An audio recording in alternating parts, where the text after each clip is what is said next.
Hey there UKDCers, please don't carry this knife, it isn't legal to carry in the UK. Today I have something quite extraordinary. This is a Rockstead Higo II. Rockstead knives are something I've known about for quite a while, but given the price they command, it's not something I'll likely ever own. That said, I've always wanted to take a closer look at one, so let's dive in. Let's start with all the markings here. So you get the Rockstead name there and their logo. You get on this side Higo in English, Higo in Japanese, the number 2, well, Roman numeral 2 anyway, and 73 or 073. Also you get made in Japan on this clip here, and I guess also stamped into some of the hardware is Rockstead, which is lovely. On the subject of hardware, on this side you just have those two, which are toolless, which is lovely. It makes a beautiful clean look for this side, and it ain't half bad on this side either, which has just got 4. These are all T9s, 1 for the clip, 2 for the body, and then there's a T5 just for this insert here. The frame is titanium, hence the insert, and it's formed to resemble a Japanese Zen garden, which it does perfectly. Looking at this in person and seeing those shadows dance so cleanly over the little undulations is really, really nice. There's a cutout here to better access that lock bar, which is frame lock, and a very nice one at that. It has an over travel stop built into that insert there, and you're never going to be able to see that. Can you sort of see it through the gap? Nope, it's too well made. Okay. The clip is, it's fit for purpose. This is where most criticise this model, and I can see their point. It certainly lacks the same design language the rest of the knife uses, but I like it. It still looks well made. It's just simple rather than flat out cheap to me. Maybe it's just me, but it is what it is. You can always remove it if you really hate it. The blade, now here's the thing. Look at that black DLC coating. Ultra shiny. I mean, look, you can see my arm there. Luckily, I've just got a new lighting set up, which you might be able to tell because my video looks a hell of a lot better than it did before, which is the only reason I'm able to show this in its actual black. I shot this video before actually, and just using my old lighting, and it's terrible, and you really can't see how black this is, but because this is just too shiny. But luckily I've got enough light that it's just showing what it actually is. You also have this sort of matte area here, and then it's black up again on top of the swedge there. There's a little dimple here, and that little dimple, I believe, is a Rockwell hardness test. Now this blade is made out of, what is it? It's YXR7, which I've never even heard of. And this one specifically, this knife, is measured at 64.5 HRC, and every Rockstead comes with a little certificate telling you specifically the HRC of that one. They're all different. You can also get ZDP or ZDP 189 if you prefer, and I think that can go up to 67 HRC, which is madness, but I mean, you are paying the premium for it, of course.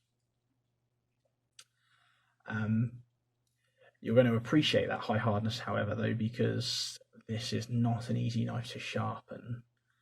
A strop should get you by for like a long time.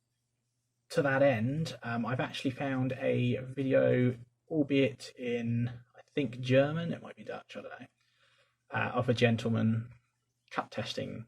I think it's this exact one actually, and he puts it through a bunch of rope, shows that it goes blunt, and then strops it, and it's absolutely razor sharp straight away again. So a strop will do you on this, as with most knives anyway. But I'll put that in the link in the description. Also linked down there is, again, I think German, but it's a disassembly video. So if you really want to have a look inside of this, which I did, which is why I looked up that video, he goes and takes it apart, so I don't have to, and invalidate the warranty. Also linked below is Slick's videos on this and the comparison, since they're so comprehensive anyway, and better than mine. So might be worth a watch if you're after a lot more information. If you watch the disassembly, you'll see that this runs on phosphor bronze washers with a pivot bushing, and my goodness, does it result in a damn smooth action.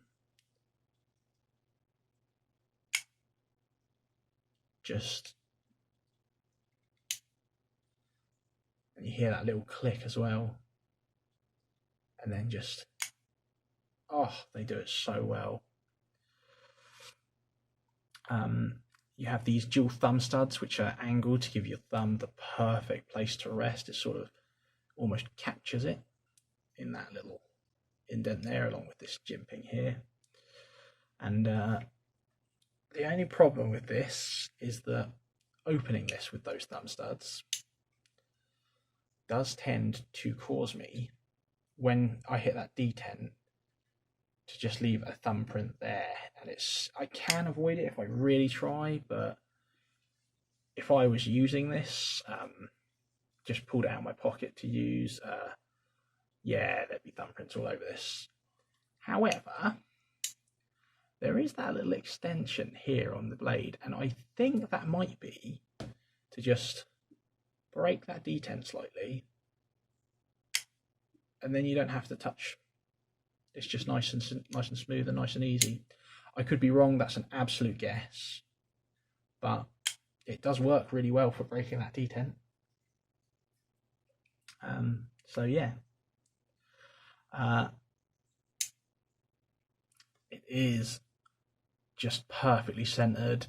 There is no lock rock, no side to side play, nothing like that, exactly as you'd expect. There's jimping here, and here as well, and here.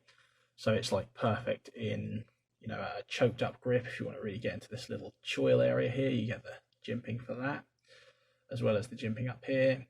You can also hold it in this reverse grip that I just don't really understand, but you've got the jimping there for if you really want to do that, as well as up here and a nice flat bit. So it works. I wouldn't be using it, and then of course just the normal grip with just some jimping up here, which is absolutely lovely. Blade shape, oh my god, there's another fingerprint. Gorgeous.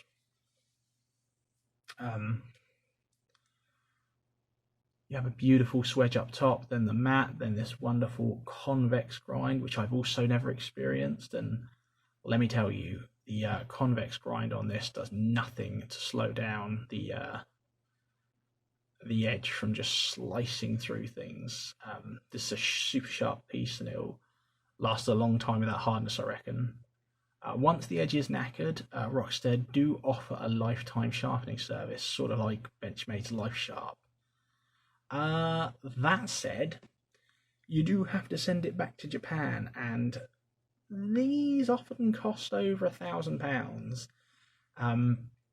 You might be able to avoid tax with some sort of repair or returning to owner or something, but if you want this properly insured, I suspect you'll have to pay import tax when you get this back, and that is just going to be crazy. Hopefully there's some way to claim back the tax on already paid. I'm sure there is. I just don't know how to do it. But it's a kerfuffle every time you want to get this resharpened, which, if you live in Japan, must be so easy because they, like I said, they do it for free. You just have to pay the shipping and the return shipping. But there you go. But yeah, this is just beautiful. You have their weird little Rockstead sort of fuller on the blade there as well. Failed to mention, and I mean, that allegedly serves no purpose, and I'm fine with that because I think that looks so cool. I'm fine with just a bit of cool for cool's sake. But yeah, that's damn fine, that is. Apparently there's some rumour that it's used in some sort of tooling process, much like the Sebenza 21s with the little hole that's sort of here on them. But God knows if there's any truth to that. Either way, I'll let this go back to its owner. To Paddy first, and then I assume Slick will send it back to the guy he knows. But oh my, just what an absolute joy it was to handle one of these. Thank you so much to the gentleman that sent this along. Absolutely wonderful. Oh, I'm going to miss that. But there you go. Oh, and did I mention it comes beautifully presented in like a little beach box with Rockstead sort of burnt into the top, and then you have your papers in. Like, go and watch Slick's unboxing of this. I'll link that as well. It's just beautiful. It's a really beautiful presentation.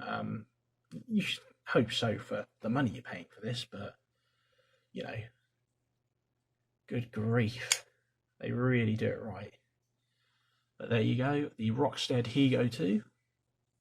Absolutely wonderful thing. Cheers.